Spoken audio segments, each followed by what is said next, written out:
है एवरीवन, आज की इस वीडियो में मैं एक्सप्लेन करूंगी द पॉप्स एक्सॉर्सिस्ट मूवी की स्टोरी को जो 2023 में रिलीज हुई थी। ये एक ट्रू इंसिडेंट से इंस्पायर्ड मूवी है, ऑल्दो मूवी की कहानी ट्रू नहीं है। मूवी की शुरुआत 1987 इटली से होती है, जहां एक लड़के को डीमन ने पोसेस कर लिया था और फादर गैब्रियल उसे देखने आए थे। फादर गैब्रियल जब उस लड़के से बात करते हैं तो वो सरप्राइजिंगली इंग्लिश में बात करता है, जबकि ये लैंग्वेज उसने कभी सीखी ही नहीं थी।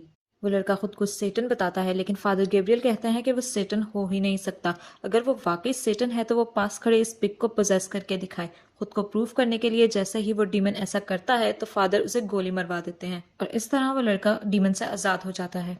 अब इसी केस के सिलसिले में फादर गैब्रियल को बातचीत करने के लिए रूम में बुलाया जाता है, जहां बिशप्स और काउंसलर्स का कहना था कि फादर गैब्रियल ने बगैर उनकी इजाजत के एक्सॉर्सिज्म को परफॉर्म किया, जिस पर फादर गैब्रियल कहते हैं कि वो लड़का तो पोजेस था ही नहीं, बल्कि उसके साथ तो एक साइकोलॉजिकल इशू था। उन्होंने तो बड़ी चालाकी के साथ सिर्फ उस लड़के को ये यकीन दिलाया कि अब सेटन यानी शैतान उसके अंदर से जा चुका है और वो पूरी तरह ठीक है। फादर बताते हैं कि उनके पास जितने भी केसेस आते हैं उनमें से 98% साइकोलॉजिकल ही होते हैं, जिनमें वो खुद डॉक्टर को रिकमेंड करते हैं, जबकि बाकी 2% रियल होते हैं। चर्च भले ही जितना मॉडर्न क्यों ना हो जाए, वो ईवल को डिनाई नहीं कर सकता। यहाँ फादर की बहस एक काउंसलर से हो जाती है, जो कि एक्सॉर्सिस्ट की पोस्ट ही खत्म करना चाहते थे। फादर उसे जवाब देते हैं कि अगर उसे ज्यादा प्रॉब्लम है तो वो उसके बॉस पॉप से बात करे। मूवी का सीन अब जूलिया पे शिफ्ट होता है, जो कि अपनी बेटी एमी और बेटे हेनरी के साथ यूएस से स्पेन में मूव हुई थी।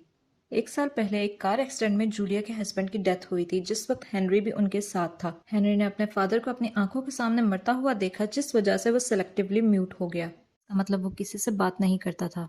जूलिया का कोई स्टेबल सोर्स ऑफ इनकम नहीं था, जिसकी वजह से वो यहाँ स्पेन में अपने हस्बैंड के इस घर को रिकंस्ट्रक्ट करके अच्छे दामों में बेचने के इरादे से आई थी। लेकिन एमी यहाँ आने से बिल्कुल भी खुश नहीं थी। घर पर इनकी मुलाकात कार्लोस और एस्कोबेल से होती है। कार्लोस जो इनके घर की कंस्ट्रक्शन का काम संभाल रहा था और एस्कोबेल यहाँ का लोकल प्रीस्ट था जो उन्हें ब्लेसिंग देने के लिए आया था। घर को एक्सप्लोर करते हुए एमी नीचे जाती है, जहाँ वॉल में उसे एक होल मिलता है जिसके पीछे सिंबल ऑफ वेटिकन था। इस सिंबल में कुछ क्रैक्स आ रहे थे, जिसे देखकर एमी वहां से भाग जाती है। बाद में कुछ वर्कर्स को भी वही सिंबल मिलता है, जिसे देखने के लिए जब वो एक फ्लेयर चलाते हैं तो वहां एक ब्लास्ट हो जाता है। इस एरिया में सल्फर गैस बहुत ज्यादा थी, जिसकी वजह से ये ब्लास्ट होता है और कई लोग जख्मी होते हैं, जिसकी वजह से कार्लोस अपने वर्कर्स को लेकर यहाँ से निकल जाता है और मजीद काम ना करने के लिए कहता है। जिस वक्त वो ब्लास्ट हुआ, ठीक उसी वक्त हम हेनरी को पोजेस होते हुए देखते हैं, जैसे उस ब्लास्ट की वजह से कोई इविल एंटिटी आजाद हो गई हो। सरप्राइजिंगली यहाँ हेनरी बोलता है कि you are all going to die, जिसके बाद वो अपना चेहरा नोच डालता है। ये देखकर उसकी माँ उसको फौरन हॉस्पिटल लेकर जाती है, जहाँ उसके सारे टेस्ट नॉर्मल आते हैं। डॉक्टर का कहना था कि हेनरी को साइकेट्रिस्ट की जरूरत है, क्योंकि वो अपने फादर की डेथ से ट्रॉमेटाइज्ड है। डॉक्टर्स ने हेनरी के लिए कुछ सेडेटिव देती है, लेकिन घर आने के बाद भी हेनरी अजीब हरकतें करने लगता है। उसके पेट पे कट मार्क से हेट का वर्ड लिखा जाता है और वो यहाँ प्रीस्ट को बुलाने का कहता है। जिसके बाद एस्कोबेल इन्हें यहाँ देखने आते हैं, लेकिन उनके रूम में जाते ही वो उन्हें अपनी सुपरनैचुरल पावर से उठाकर बाहर फेंक देता है और कहता है कि ये तो रॉन्ग प्रीस्ट है।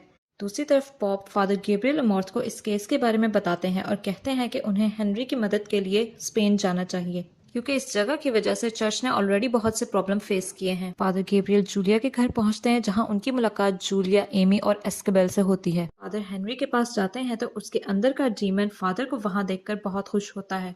फादर गैब्रियल को सेक्रेड सिंबल दिखाते हैं, जिसके बाद हम हेनरी की आंखों में डेविल की आंखों को देख पाते हैं।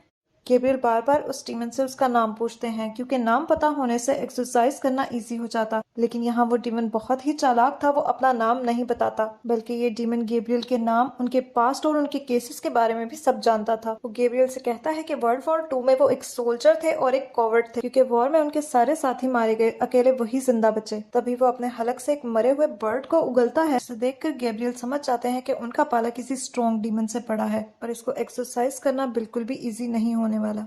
फादर बाहर आके सबको हेनरी के पोजेशन के बारे में बताते हैं और ये बताते हैं कि डेविल ने सिर्फ हेनरी को ही इसलिए पोजेस किया क्योंकि वो अपने फादर की डेथ से ट्रॉमेटाइज था, क्योंकि ट्रॉमा डेविल के लिए गेटवे होता है। जिसके बाद घर में स्ट्रेंज चीजें होने लगती हैं, यानी वो डीमन इनको डराने लगता है। यहाँ तक कि वो एमी को उसके फादर की आवाज में कॉल करके कहता है कि सब लोग मारे जाएंगे। गैब्रियल बताते हैं कि ये डीमन लोगों के सिंस पर फीड करता है, इसीलिए एस्कोबेल को चाहिए कि वो अपने सिंस को कन्फेस कर ले। जिसके बाद एस्कोबेल अपने सिंस को कन्फेस कर लेते हैं। गैब्रियल एस्कोबेल को समझाते हैं कि एग्जॉर्सिज्म के दौरान उनका काम सिर्फ प्रे करना होगा। वो किसी भी हालत में हेनरी के अंदर बैठे उस डीमन से बात नहीं करेंगे। अब ये दोनों मिलकर एग्जॉर्सिज्म स्टार्ट करते हैं। एग्जॉर्सिज्म के दौरान वो डीमन इनके सामने इनके सिंस लेके आता है। जैसे वो गैब्रियल से कहता है कि उन्होंने रोजारिया वाले केस में रोजारिया को मरने दिया, और एस्कोबेल से कहता है कि कैसे वो प्रीस्ट बनने के बाद भी एडेला नाम की औरत के प्यार में है।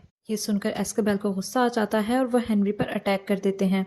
गैब्रियल एस्कोबेल को संभालते हैं और एग्जॉर्सिज्म को कुछ देर के लिए रोक देते हैं। तभी हेनरी के अंदर का डीमन एस्कोबेल से कहता है कि तुम मेरे जाल में फंस गए, और यहाँ हम दोनों प्रीस्ट के सिंस के बारे में जान पाते हैं। दरअसल एस्कोबेल एडेला नाम की औरत से प्यार करते थे। एडेला चाहती थी कि एस्कोबेल प्रीस्टहुड छोड़कर उनके साथ जिंदगी गुजारें, लेकिन एस्कोबेल ने प्रीस्ट बनना चूज किया। लेकिन एडेला को छोड़ देने का गिल्ट अब भी उनके दिल में था।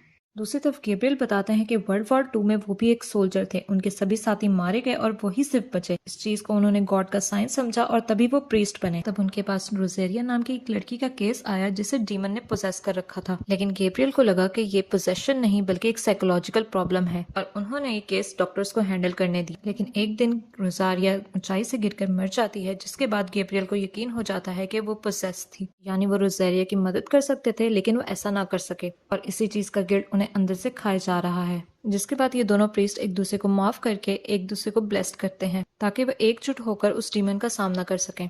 जिसके बाद हेनरी एस्कोबेल को हेल्प में कहकर अपनी तरफ बुलाता है और उनका कान ही काट लेता है। यही नहीं, वो एमी और जूलिया पर भी हमला करता है, जिसे दोनों प्रीस्ट मिलकर बचाते हैं। दोनों फादर फौरन जूलिया और एमी को घर के चेबल में भेज देते हैं।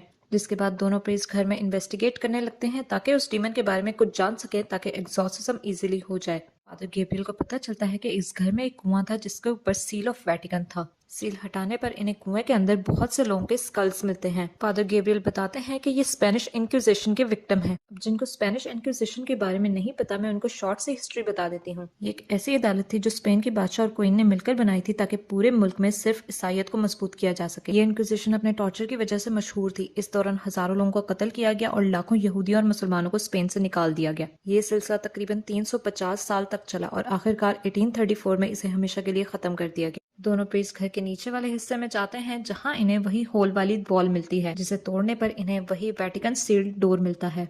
ये दोनों इसे भी तोड़ देते हैं, जिसके बाद हमें एक बहुत बड़ा कैटाकॉम्ब देखने को मिलता है। वहां बहुत सारी लाशें थी और एक लाश एक पिंजरे के अंदर कैद थी।